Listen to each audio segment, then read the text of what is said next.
جس گھر میں کتا، تصویر اور جنبی یہ تین ہوں وہاں رحمت کا فرشتہ نہیں آتا۔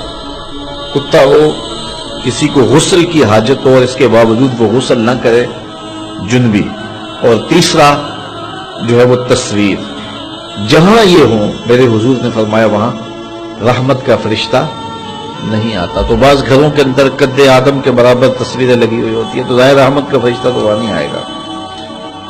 اور پھر یہ تصویر کسی تقدس مآب ہستی کی ہی کیوں نہ ہو تو پھر بھی اس سے گریز کرنے کا کہا گیا ہے۔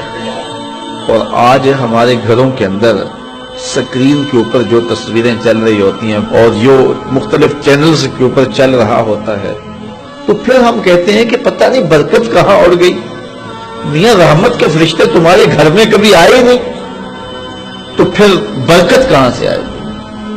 پہلے مال تھوڑا ہوتا تھا، پیسے لوگوں کے پاس اتنے نہیں ہوتے تھے، 100 روپے کا منہ کوئی دیکھتا تھا، لوگ پیدل سفر کرتے تھے۔ میں ایک دیہات کا رہنے والا ہوں، سارے لوگ پیدل شہر میں آتے تھے، لوگوں کے پاس دو سے زیادہ جوڑے نہیں ہوتے تھے، اچھا جوتا کسی کے پاس نہیں ہوتا تھا، شادیوں سے بڑے بھائی کا جوتا، چھوٹے بھائی کا جوتا، ایک دوسرے کے جوتے مانگ کے لوگ لے کے جایا کرتے تھے۔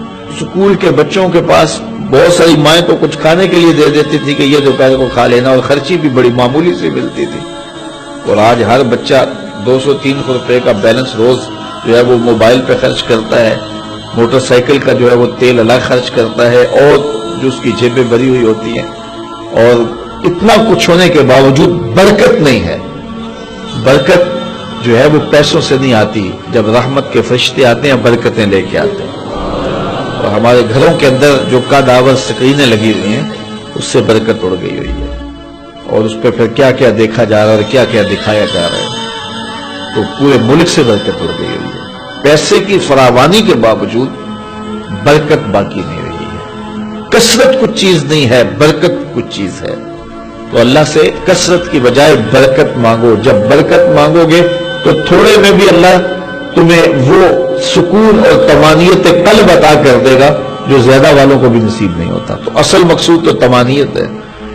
تو اپنی اولاد کو جو ہے وہ اپنے عمل کے ساتھ، اپنے رویے کے ساتھ صالحیت کی جانب لے کر کے جاؤ۔ قرآن مجید کی تلاوت معمول رہے گھر میں، اور 5 گانا نماز کے لیے گھر میں مصلے بچھیں، مائیں بہنیں بیٹیاں گھروں میں مصلے بچھائیں، اور مرد حضرات مسجد کا رخ کریں، تو پھر دیکھنا کہ اس کے اثرات مرتب ہونے لگیں۔